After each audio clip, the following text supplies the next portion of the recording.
Welcome back to the channel and welcome back to another quick pick prediction video. In this video, I'll be predicting what a catch weight bout at light heavyweight or light heavyweight bout. I don't know, can you say catch weight? It's a light heavyweight bout because Sean Strickland's coming on short notice. Even though he just fought the last fight of 2022, he's coming back. I guess he put some weight on, so he's coming on short notice to fight Nassourdine Imavov. Anywho, Sean Strickland versus Nassourdine Imavov. Quick pick prediction video. Catch weight bout light heavyweight between Sean Strickland versus Nassourdine Imavov. How I see this one right here, I'm going high confidence Nassourdine Imavov. Sean Strickland does present a lot of issues for Imavov. He does present a good foil to test the areas where you could say Imavov will seemingly have shown weakness as far as like, Imavov can be hittable at times. Imavov, questionable cardio. Imavov doesn't have the experience. Sean Strickland does have the experience. He has fought the names more often. I mean, much more in comparison to Imavov. Imavov was this young fighter, we like 25, 26 years old. Big frame with like 6'3", could build off of that, be an even bigger middleweight, with time. Like get that strength and conditioning, and probably maybe later on in his career be a light heavyweight, maybe even heavyweight, which probably is a stretch. I say like he probably can be as big, a pretty sizable light heavyweight. I don't think he'll ever go up to a heavyweight, as far as I would expect. I think probably be a very big middleweight at one point in his career, and then go on to be a pretty sizable light heavyweight as well, and that probably be where he'll stop at. I don't think he'll go much further than that, unless like on short nose catch weight or something. But anywho, I got to go with Imavov here. I feel like Sean Strickland, like his pros and cons kind of line up together. Like his strengths are his weakness in a sense. Like even look at his last fight against Canner fight. Yes, he fights that style where he could fight 30 rounds because he's really doing a bunch of arm punches, not committed to his shots. He just simply walk you down, kind of rolling with the shots you give back at him, and he's just essentially just tapping you. That's essentially what he's doing. It's not literally what he's doing, but it's essentially like he's tapping you. Like somebody throwing no power in their punches, they can do that all day long. He's not committing to nothing. He's not doing with no aggression. He's just out there, again, throwing pillow punches. You can throw 1,000 of those, 2,000 of those, 5,000 of those. It's not really, and also when you're throwing those little pillow punches, you can easily roll out of throwing them because you're not the most committed shots. Go out there flat-footed, just stand in people's face, rolling some shots and throwing pillows back, and it's really just out-valuing them until they get tired, and then eventually, if they do get tired enough, he could put them away. But even then, Sean Strickland is not a guy that's notable for putting people away, especially as of this current state of his career, this middleweight run. I think he had like maybe 1 or 2 stoppages, but for the most part, just lackluster decisions for the most part. Trash talk and lackluster slappy punches and decisions. So where I'm going with this is I feel like Imavov will come here and probably not gonna have those cardio issues because he's been training full time. He probably is coming in here expecting to just run through a Gaslam and make a statement on Gaslam. Probably gonna come in the best shape of his life and still gonna come in on the best shape of his life. But now he's getting a much better opponent, or at least an opponent that's doing much better for himself currently, whereas Gaslam has looked less than stellar for since the Adesanya fight. So yeah, he coming in here like he's got a guy in Strickland who's got, like I said, is in a better place than where Gaslam is currently. But a guy he can explore. I feel like Imavov can out wrestle Strickland. Strickland's wrestling offensively and defensively is not, it's pretty much a weakness. Matter of fact, is a weakness for him.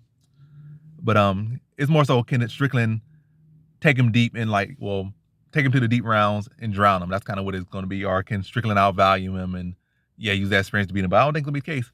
I feel like he's coming in on short notice, which isn't the smartest move for Strickland, to be honest. And Imavov gonna be here with a full camp, fully motivated, young, big, strong. He got a height and the reach on him, the size on him. I think he's a more well-rounded fighter between the two. And even his cardio is potentially issue, maybe an issue, maybe not. It's not even like it's been proven like, oh my God, this guy's cardio is flat out trash. Second round every single time, this guy is huffing and puffing and got nothing. Or third round, his cardio issues are purely speculative. And most time you could say, oh, this is a cardio issue. It's a fight that he's clearly up in and he don't need to do nothing. And we've seen plenty of guys, like I said, like Mike, have these cases where they have these fights where maybe they look like they kind of take their foot off the gas. Like we have seen this plenty of times that when they need to do it, they have been able to do it. And he's still a young 26-year-old guy. It's not like he's a guy that fights with such velocity, with such ferocity of something that he has a high energy expending style. He does not. So he's got a fight. It's very calculated, very cool. I just feel like his cardio issue is probably more so speculative, and I feel like this gonna be another case where it's not gonna be another one of those cases. It's gonna be a case where he proves my cardio is not an issue. Like it's literally not an issue. And you look at his gym, the people they train with, gone very conservative. Like, he'll let his shots go, but he's not a guy that's going to blow his wad and just be swinging and throwing big shots and gassing out. Like, he's going to be posed on his toes, throw his shots, and not be able to go as long as he needs to go, or as long as you are able to stand in front of him before he pushes you out. And I feel like that's what he's going to do against Strickland. I feel like he's going to be mixing takedowns, probably attack the legs, attack the body, with Strickland probably most part, maybe mix some body shots, but most part trying to just throw a bunch of pillow shots and stand in front of him. But his flat-footedness, low hands going to be exploited by Imavov. I feel like Imavov going to exploit the kicks on him, like exploit takedowns on him, and really just outstrike. I feel like this is really going to be a case where Imavov is going to be out there and put away Strickland, to be honest. But this guy to respect Strickland enough. This guy has, for the most part, been win or lose a decisionator on the side of the decision, and he does have that experience, and he is tough, he is durable. And like, it's been hard to put away at middleweight outside of Alex Pereira, who made it look easy. I don't think Imavov was necessarily on that level as far as striking or power or intent or anything like that. But yeah, it's gonna be a decision. I feel like Imavov is gonna be able to carry it pretty dominantly for the first 2 rounds, put on a performance for the first 2 rounds, and probably 4th and 5th round, probably be a little bit closer, tighter. But again, Sean Strickland, you can say his style is to kind of wear you down. Is that he doesn't fight with enough, like, so even when he's fighting guys that's lesser, he be dragging them to decision. Like, he be dragging them to decision because, yes, you can stay in front of these people, but these guys are all trained, and they spar all day. So it's not like you fighting a pace that's like, this will drown you, this will tire you out, this will make you want to quit. He fights a pace that like, oh, this is just light sparring. Like, that's what he fights. Like, his style is literally light sparring. So even if you tire, unless you just flat out don't belong with him or don't even belong in the UFC for the most part, he has put away Brendan Allen, who's a solid fighter. But for the most part, if you could, like, say, you're a pretty solid fighter enough to qualify the UFC, this guy not really putting you away and not really putting the energy behind it to truly drown you. It's going to be like frustrating, maybe overwhelming to an extent, but it's not like, yeah. So I don't feel like it's going to be a case where it's going to be so much energy on him that he's going to, and that's a high confidence. I'm already like a whole hour into this video. I'm talking about high confidence, but yeah, I'm gonna wrap this video up. I just feel like Imavov has the tools to really dominate this fight, but I feel like it's gonna be pretty solid performance from him, pretty clear for him for the first 2 rounds. Then maybe the 4th, 5th round be a little bit dicey. But I feel like he already probably went off his early work and probably still the 5th round just because, and win a decision over Sean Strickland here.